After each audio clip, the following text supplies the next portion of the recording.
Hola, muy buenas amigos. Muchísimas gracias de nuevo por abrirnos la oportunidad de entrar en sus casas. Agradecerlos las continuas muestras de cariño que recibimos de gente que nos ve, nos para por la calle. Oye, pues te estuve viendo el otro día, qué interesante este hombre, qué interesante el otro. Yo creo que estamos trayendo grandes lecciones para todo aquel que quiera emprender negocio. Estamos contando pues con gente que está desarrollando negocios diferentes. Hoy tendremos interesantísimos negocios. Uno muy particular, que hablaremos con un gran negocio que tiene su eje o su epicentro en Cantabria, ya a nivel nacional e internacional. Y también otro que ha sabido desde el sector primario reinventarse o darle un valor añadido, que estaremos también con él. Y como siempre, pues nuestros colaboradores que nos traen información, nuevas oportunidades de negocio y un poquito tocar eso, la legislación y todas estas cosas. Tenemos ya con nosotros a Carlos Augusto, le hacemos hueco aquí en el ruedo. Muy buenas, Carlos. Muy buenas. ¿Qué nos vienes a contar hoy? Mira, hoy vengo a contar un poco las fases previas antes del alta de un autónomo. Vale. Yo Quiero creo que empezar. ¿Qué tengo que hacer? Eso es. Vale. Aunque siempre hay, obviamente, asesorías profesionales que pueden Sí. ayudarnos en todas estas fases previas, yo creo que a la vez que hay en la sociedad actual cada vez es más interesante tener una formación financiera. Pues viene bien saber un poco de este tipo de trámites administrativos y burocráticos, pues por lo menos para saber lo que se hace, obviamente. ¿Aquí en Cantabria es muy complejo arrancar o...? No, en cuanto a arrancar no es tan complejo, diríamos, en los últimos años. Hablamos burocráticamente hablando. Con independencia luego ya es un negocio, maquinaria o lo que necesite. Eso es, ha ido mejorando bastante. Y no obstante, pues como decía anteriormente, pues siempre hay profesionales que te pueden ayudar a ello, ¿no? Vosotros mismos en ASEPYME, tenemos a César que luego nos acompañará en Sercone. Bueno, si alguien quiere preguntar, ahí lo veréis, cantabriaemprendedores@gmail.com, y os redirigimos y ellos os cuentan ahí. Pero así, en principio, una persona, ¿qué es lo que necesita? Hay que tener en cuenta, bueno, también que obviamente depende del negocio. Hay negocios que igual, sobre todo emprendedores, que inicialmente quieren llevarlo ellos mismos. Entonces yo creo que esto va un poco dirigido a ese perfil de emprendedor, ¿no? Sí.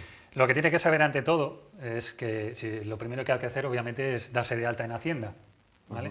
Pero otra cosa bastante importante es que tiene que ir posteriormente a darse de alta en la Seguridad Social. ¿Por qué? Porque la propia Seguridad Social tira de los datos de Hacienda para, formalizar ese alta. Si solo vas a Hacienda, luego ya te llega una carta, el cartero te trae un certificado y te dice, oye, que se te olvidó. Claro. Y cada vez que te viene el cartero con un certificado, nunca te hacen hijo honorífico de la ciudad. Eso es. Hay que tener en cuenta una cosa. Cuesta es que dinero. Generalmente la gente piensa que tiene un mes para darse de alta en la Seguridad Social cuando han cursado el alta en Hacienda. Sí. Pero realmente lo que se te obliga es a darte de alta en el mes natural. Sí. Es decir, pongamos que una persona se da de alta en Hacienda el 10 de julio y hasta el 15 de agosto no cursa el alta en la Seguridad Social. Malo. Ese mes ya le va a venir la reclamación de 2 cuotas de autónomos más el 20% de recargo. Bien. Eso hay que tenerlo muy en cuenta. Bien, y las lecciones con sangre entran. Y no se olvidan. Entonces, sabiendo esto, bueno, ya podemos despreocuparnos un poco. Hay que tramitar el alta en Hacienda y en la Seguridad Social, y siempre dentro del mes natural. Correcto. ¿Vale? La otra cosa importante antes del alta en autónomos, si obviamente esa persona está cobrando una prestación por desempleo, pues obviamente tiene derecho a capitalizar el paro que le pueda corresponder. Muy importante los tiempos. Los tiempos fundamentales. para no acabar, para optimizar, digamos, el camino. Esa es. Mucha gente, pues sobre todo en los últimos años de crisis, ha utilizado la capitalización del paro para, para invertir en negocios. Sí. Esa capitalización hay que dejarla solicitada antes del alta de autónomos. Vale. Porque si se cursa el alta de autónomos ya no se puede solicitar la capitalización.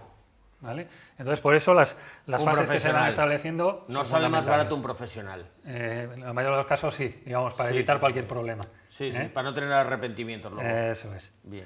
Luego, otra cosa fundamental que hay que tener en cuenta es que, por ejemplo, también muchas actividades se desarrollan en el propio domicilio. Es decir, hay mucha gente, sobre todo profesionales independientes, pues freelander, que hacen, digamos, su actividad en su propio domicilio.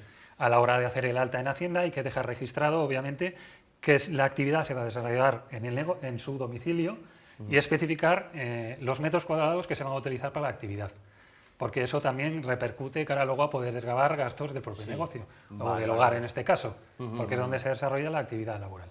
¿Vale? Ese paso también hay que hacerlo en el alta. ¿Vale?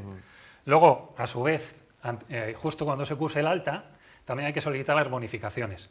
Porque aunque pensemos que son automáticas, en la mayoría de los casos no son. Si no lo pides, no lo si tienes. no lo pides, eso es no lo lógico. tienes. Sí, sí, sí. Entonces todos, hombre, podemos pensar en la famosa tarifa plana de 50 Sí. euros, pero también hay otras bonificaciones. Por ejemplo, existe la multiactividad, que eso permite que una persona que trabaja por cuenta ajena, Sí. si se da de alta como autónomo a su vez, tiene una bonificación del 50% de la cuota de Vale, autónomo. sí. Y eso hay que solicitarlo, obviamente, al alta, porque automáticamente generalmente no te la van a aplicar. No, claro.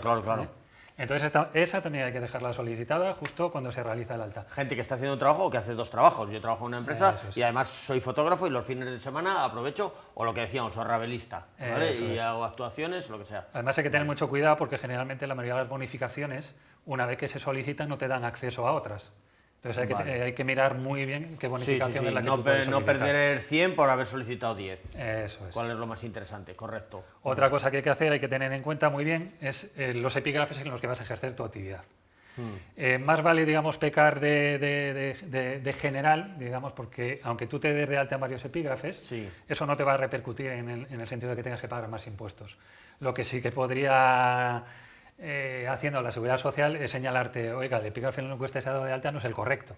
Entonces no te podrías tener problemas. Entonces más vale darse de alta en varios epígrafes si no tienes claro en cuál te tienes que dar de alta, para, digamos, que no tener ningún problema de futuro. Además que cuando te llega una carta de Hacienda siempre piensas, mira, pues qué gracia, qué bien, qué suerte que me van a asesorar y me van a decir que el camino que he cogido no es el correcto y me van a enseñar el correcto. Sí, el correcto, pero digamos, como dices tú, no suele ser una carta muy... Antiguamente, muy tú que eres agraciada. muy joven, Carlos, a finales de año, cuando venía el cartero, te daba así como una tarjetita, que era así como un recordatorio, y se le daba lo que se llamaba el aguinaldo, porque siempre el cartero te traía buenas noticias.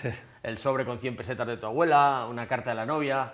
Hoy en día ya ni existe el papel, por supuesto, el cartero, nadie le da el aguinaldo y cada vez que llamas te tiemblan las piernas. Claro. O sea, que es malo, siempre, nunca es... Sí, Esto es como si te dicen en casa cuando llegas, la mujer dice, oye, tenemos que hablar. Malo, no es buena noticia. Exactamente, O sea que teníamos por ahí alguna imagen, ¿no? Que habíamos reservado para que la gente le quede los pasos, diferentes pasos Sí, eso es. que, Digamos, que tiene que dar. Sí, que lleva un poco lo que conlleva el alta de autónomo, todas las fases previas. Entonces repasamos, lo primero que uno va es a Hacienda, se da de alta Hacienda, en Seguridad Hacienda. Social, dentro del Tienes- año del mismo mes natural. Eso es, tiene que ir a la Seguridad Social, a cursar Eso el es. alta. Vale. Eso es. Luego, obviamente, en el caso de que tuviera derecho Vaya a a capitalización de capitalizar, paro, sí. capitalizarlo antes del alta de autónomos. Antes del alta de autónomos, capitalizar el pago. Eso. Aquí también hay que hacer un inciso porque también obviamente pueden solicitar la subvención de autoempleo, que es una de las que está en vigor actualmente, que también hay que solicitar antes de darse de alta como autónomo. Vamos, que ahorramos dinero si os vamos a visitar. Sí, Siempre a un porque, profesional. bueno, aunque hemos dicho inicialmente que, digamos, hemos ido mejorando Sí. cara a lo que es la burocracia del alta de un autónomo, sí que es cierto que hay que tener en cuenta una serie de trámites previos, sobre todo cara a subvenciones, bonificaciones, que hay que tener muy en cuenta antes de ese alta.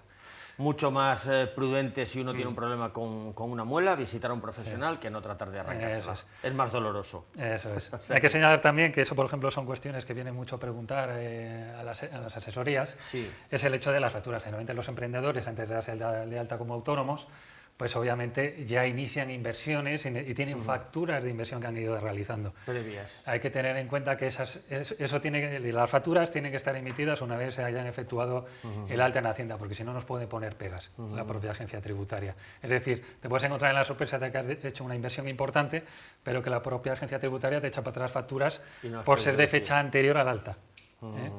Y luego, por último, también hay que tener en cuenta otra cosa, sobre todo en empresas que hacen adquisiciones intracomunitarias a otros países europeos, es que se tiene que tener un régimen especial de IVA y se tienen que dar de alta en el registro de operadores intracomunitarios.